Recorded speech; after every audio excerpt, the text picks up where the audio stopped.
नमस्कार दोस्तों आज ऐसी खबर आपको सुनाने जा रहे हैं जिसे आप सुनकर थोड़ा खुश होंगे और थोड़ा सोचने पर भी मजबूर होंगे। सबसे पहली खबर है उत्तराखंड से दोस्तों। अशोक रावत जी ने उत्तराखंड में जबरदस्त प्रदर्शन किया। सभाओं में हजारों की संख्या में पेंशनर ने भाग लिया और सरकार के खिलाफ सख्त आंदोलन की चेतावनी भी दी गई।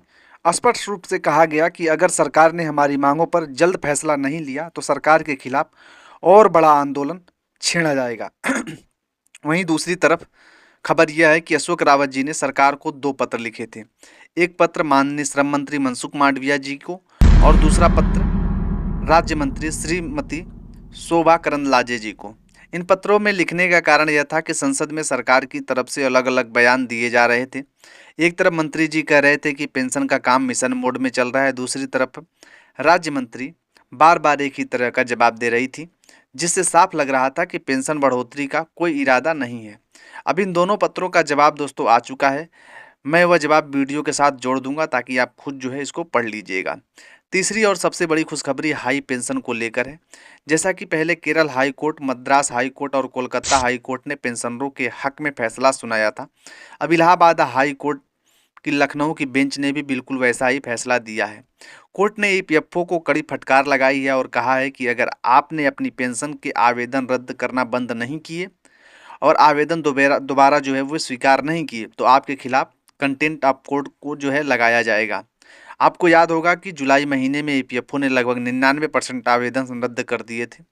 जनवरी में सरकार ने खुद बताया कि कुल 17,49,000 आवेदन आए थे, जिसमें करीब 15.5 लाख आवेदन रद्द किए गए थे। सरकार ने संसद में कहा कि हमने 99% आवेदन निपटा दिए, लेकिन सच यह है कि 99% आवेदन निरस्त कर दिए गए थे।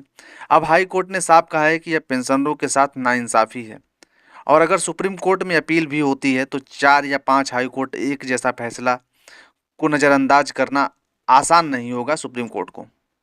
दोस्तों अगर सुप्रीम कोर्ट में भी कोई रोक नहीं लगती तो हायर पेंशन दोबारा शुरू होगी और सभी को इसको जो है भरने का मौका मिलेगा। अब करते हैं आंदोलन की बात। अशोक रावत जी देश भर में सभाएं कर रहे हैं, चाहे राजस्थान हो, पंजाब हो, मध्य प्रदेश हो या उत्तराखंड हो।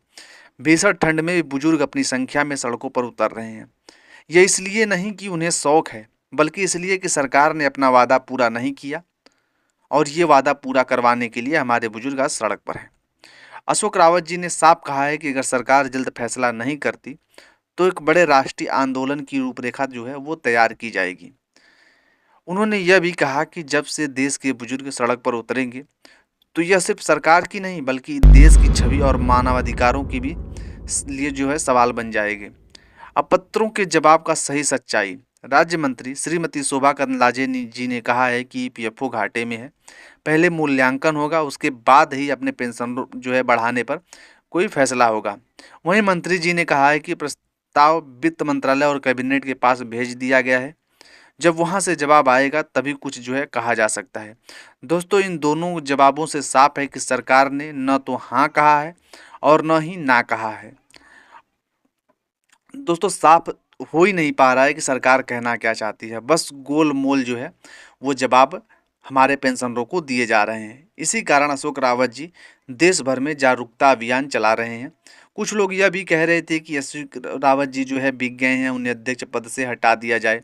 इस पर अशोक रावत जी ने साफ कहा, अगर कोई भी अध्यक्ष बनना चाहता है तो आगे आए, मैं साइड में हो जाऊंगा, लेकिन संघर्ष रुकना नहीं चाहिए।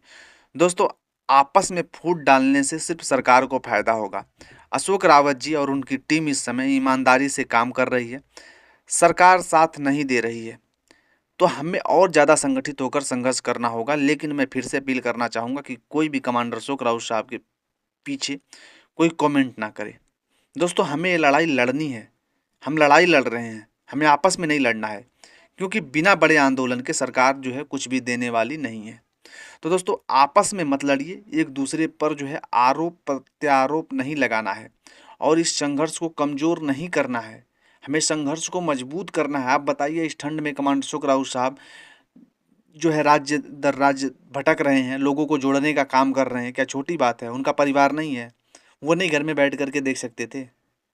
लेकिन नहीं, लड़ रहे हैं हमारी लड़ाई को। दोस्तों लगातार संघर्ष कर रहे हैं। अब हम सभी लोगों को अपनी आंखें खोल करके देखना पड़ेगा कि कौन हमारे लिए किस प्रकार से आवाज़ उठा रहा है। ऐसा नहीं है कि हम 2 मिनट में किसी के ऊपर कोई भी लांछन लगा देंगे।